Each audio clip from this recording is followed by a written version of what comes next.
ಆತ್ಮೀಯ ಬಂಧುಗಳೇ, ಶ್ರದ್ಧೆಯ ತಂದೆ ತಾಯಂದಿರೇ, ನಲ್ಮೆಯ ಸಾಹಿತ್ಯಾಭಿಮಾನಿಗಳೇ, ಕಗ್ಗ 41ರ ಒಂದು ಸೂಕ್ಷ್ಮಾತಿ ಸೂಕ್ಷ್ಮ ವಿಚಾರವನ್ನು ಇಲ್ಲಿ ಡಿ ವಿ ಜಿಯವರು ದೇವರ ಬಗೆಗಿನ ನಮ್ಮೆಲ್ಲರ ಕುತೂಹಲಕ್ಕೆ ಕಾರಣವಾದಂತಹ ಹಲವಾರು ಪ್ರಶ್ನೆಗಳಿಗೆ ಒಂದು ರೀತಿಯ ಉತ್ತರವನ್ನು ಹೇಳ ಬಯಸ್ತಾರೆ.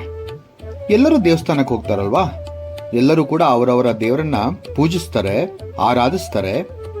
ಹಾಗೆ ಆ ದೇವರನ್ನ ಒಲಿಸಿಕೊಳ್ಳುವಂತಹ ಪ್ರಾಮಾಣಿಕ ಪ್ರಯತ್ನವನ್ನು ಕೂಡ ಮಾಡ್ತಾರೆ. ಕೆಲವರು ಮಂದಿರಕ್ಕೆ ಹೋದರೆ, ಇನ್ನು ಕೆಲವರು ಮಸೀದಿಗೆ, ಇನ್ನು ಕೆಲವರು ಚರ್ಚ್ಗೆ ಹೋಗ್ತಾರೆ. ಎಲ್ಲರ ಒಂದು ಭಾವನೆ ಕೂಡ ಅದೇ ಆಗಿರುತ್ತಲ್ವಾ.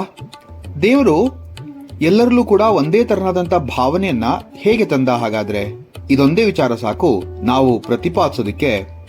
ದೇವ ಒಬ್ಬ, ನಾಮ ಹಲವು ಅಂತಕ್ಕಂಥದ್ದು.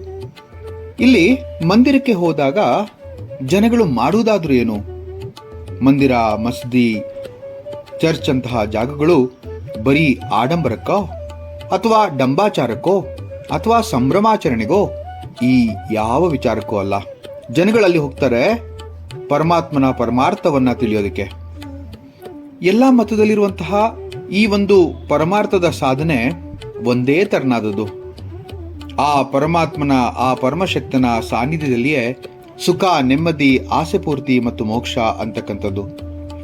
ಯಾವ ಮತದಲ್ಲಾಗಲಿ, ಯಾವುದೇ ಜನಾಂಗದಲ್ಲಾಗಲಿ ಕೆಲವರು ಹೇಳುವ ವಿಚಾರವನ್ನೇ ಸರಿ ಅಥವಾ ಅವರ ವಿವೇಚನೆಗೆ ಸಿಕ್ಕಷ್ಟು ಮಾತ್ರನೇ ಭಗವಂತ ಅನ್ನೋದು ತಪ್ಪು ಕಲ್ಪನೆ ಅಲ್ವೇ? ಇಷ್ಟು ಸುಂದರವಾದಂತಹ ವಿಚಾರವನ್ನ ಎಷ್ಟು ನಿಮಿಷವಾದರೂ ಹೇಳ್ಬೋದು, ಆದರೆ ಅದನ್ನ ಬಹಳ ಸೂಚ್ಯವಾಗಿ ಹೇಳುವಂತಹ ಪ್ರಯತ್ನವನ್ನ ಇಲ್ಲಿ ನಾನು ಮಾಡ್ತಾ ಇದ್ದೇನೆ. ಈ ಕಗ್ಗ 41 ಹೀಗಿದೆ.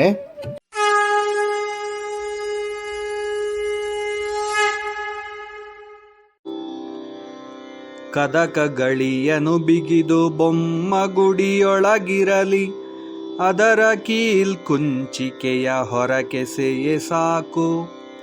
ಪದವಾಕ್ಯವಿದರಾಗವಾದ ಗಡಣೆಯ ಬಿಟ್ಟು ವದ ವಿಪರುದಿಟದರಿವ ಮಂಕುತಿಮ್ಮ ಮಂಕುತಿಮ್ಮ. ಇಲ್ಲಿ ಡಿ ವಿ ಜಿಯವರು ಎಂತಹ ಉದಾತ್ತ ಭಾವದಿಂದ ಆ ಪರಮಶಕ್ತಿಯನ್ನ ಕಾಣುವ ಮಾರ್ಗೋಪಾಯವನ್ನ ಹೇಳಿದ್ದಾರೆ ನೋಡಿ.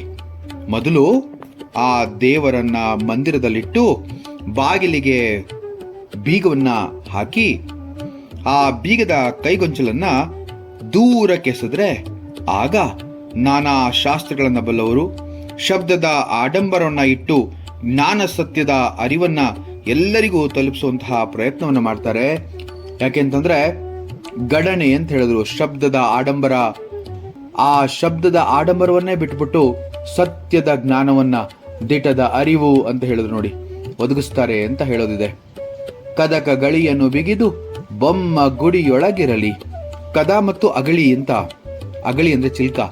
ಬಾಗಿಲಿಗೆ ಚಿಲ್ಕವನ್ನ ಭದ್ರವಾಗಿ ಬೀಗ ಹಾಕಿಕೊಂಡು ಅದರ ಬೀಗದ ಗೊಂಚಲನ್ನ ದೂರಕ್ಕೆಸೆದರೆ, ಕೀಲುಂಚಿಕೆ ಅಂತ ನೋಡಿ, ಅದರ ಕೀಲುಂಚಿಕೆಯ ಹೊರಕೆಸೆಯೇ ಸಾಕು. ಅಷ್ಟು ಮಾಡಿದ್ರೆ ಸಾಕು. ಏನಾಗುತ್ತಾಗ? ಪದವಾಕ್ಯ ವಿದರಾಗ ವಾದ ಗಡನೆಯ ಬಿಟ್ಟು ವದ ವಿಪರು ದಿಟದರಿವ ಮಂಕುತಿಮ್ಮ ಅಂತ ಹೇಳಿದ್ರು. ಆ ಶಬ್ದಗಳ ಆಡಂಬರವನ್ನ ಬಿಟ್ಬಿಡ್ತಾರೆ ಜನ, ಸತ್ಯದ ಜ್ಞಾನವನ್ನ ತಿಳಿಯ ಬಯಸ್ತಾರೆ ಅಂತ ಹೇಳ್ತಾರೆ. ಎಂಥ ಅದ್ಭುತವಾದಂತಹ ಒಂದು ವಿವೇಚನಾತ್ಮಕವಾದಂತಹ ವಾಕ್ಯ ಇದಾಗಿದೆ ನೋಡಿ. ದೇವರ ಪರವಾಗಿನ ಸತ್ಯ ಯಾರೋ ಏನೋ ಹೇಳಿದ್ದೇ ಅಲ್ಲ. ಆ ಅಗಮ್ಯ, ಅಭೇದ್ಯ, ಅಗೋಚರ, ಅವ್ಯಕ್ತ, ಅವಿರ್ಭೂತನಾದಂತಹ ಪರಮಾತ್ಮನನ್ನ ಅರಿತುಕೊಳ್ಳೋದಕ್ಕೆ ನಾವು ಬರೀ ಮಾಡ್ತಕ್ಕಂತಹ ಪೂಜೆ, ವಿಗ್ರಹ ಪೂಜೆ ಆಗಬಹುದು ಅಥವಾ ಆರಾಧನೆ ಆಗಬಹುದು ಅಥವಾ ಮಂತ್ರ ಶ್ಲೋಕಗಳೇ ಆಗ್ಬೋದು, ಸಾಕಾಗಲ್ಲ. ಪರಮಾತ್ಮ ವಿಶಾಲನಾದವನು.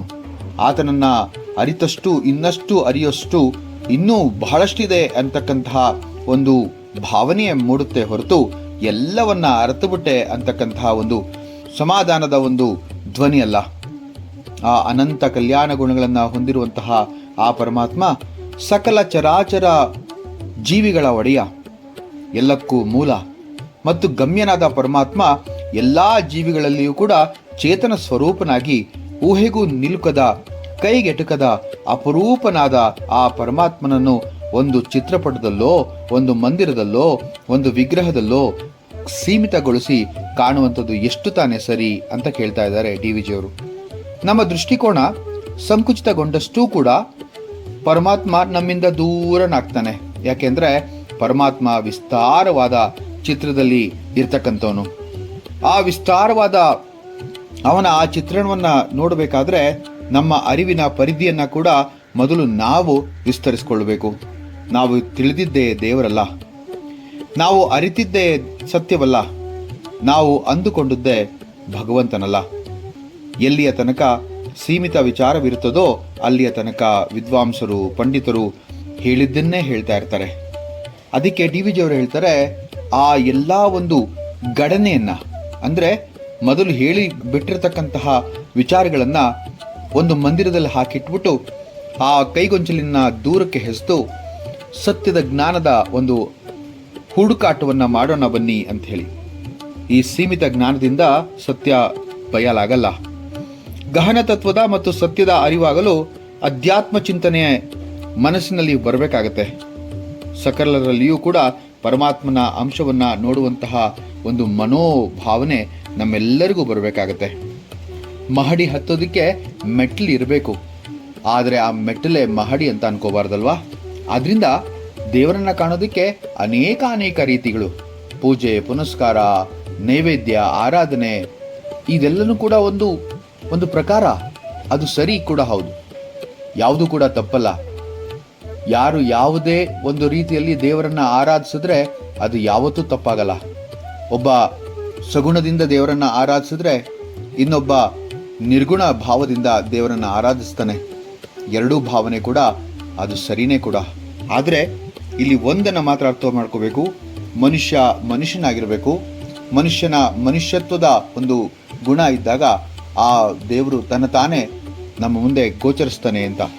ಆದರೆ ಒಂದು ಮಾತ್ರ ಸತ್ಯ, ಆ ದೇವರೇ ಎಲ್ಲದಕ್ಕೂ ಕಾರಣ. ಆ ದೇವರನ್ನ ಬಿಟ್ಟು ಬೇರೆ ಯಾವುದೂ ಇಲ್ಲ. ಆ ಪರಮಶಕ್ತಿಯನ್ನ ನೆನೆದಲೇ ನಮಗೆ ಬೇರೆ ಮಾರ್ಗವೇ ಇಲ್ಲ. ಇದು ಆದಿಶಂಕರಾಚಾರ್ಯರ ಭಜಗೋವಿಂದಂನಲ್ಲಿ ಬರುವಂತಹ ಬಹಳ ಸುಂದರವಾದಂತಹ ಒಂದು ವಿಚಾರ. ಭಜಗೋವಿಂದಂ ಭಜಗೋವಿಂದಂ ಗೋವಿಂದಂ ಭಜ ಹೇ ಮೂಢಮತೆ ಸಂಪ್ರಾಪ್ತೆ ಸನ್ನಿಹಿತೆ ಕಾಲೆ ನಹಿ ನಹಿ ರಕ್ಷತಿ ದೃಕ್ಕಿಂಕರಣೆ ಅಂದ ಹಾಗೆ ಅವನನ್ನೇ ಭಜಿಸಬೇಕು, ಅವನನ್ನೇ ನಾವು ಮೊರೆ ಹೋಗಬೇಕು. ಈ ವ್ಯಾಕರಣ, ಈ ತತ್ವಶಾಸ್ತ್ರ, ಈ ಪರಿಪರಿಯಾಗಿ ಮಾಡುವಂತಹ ಪೂಜೆ ವಿಧಾನ, ವಿಧ ಆಚರಣೆ, ತರ್ಕಗಳು, ಇದೆಲ್ಲ ಕೂಡ ಯಾವುದು ಕೂಡ ಕೊನೆಗಾಲದಲ್ಲಿ ನಮಗೆ ನೆರವಾಗಲ್ಲ ಅನ್ನೋದು ಈ ಒಂದು ಮುಕ್ತಕದ ಒಂದು ಸುಂದರವಾದಂತಹ ಪರಿಕಲ್ಪನೆ ಹಾಗೂ ಸಾರ. ಮುಂದಿನ ಕಗ್ಗದೊಂದಿಗೆ ಮತ್ತೆ ಭೇಟಿಯಾಗ್ತೇನೆ. ನಮಸ್ಕಾರ.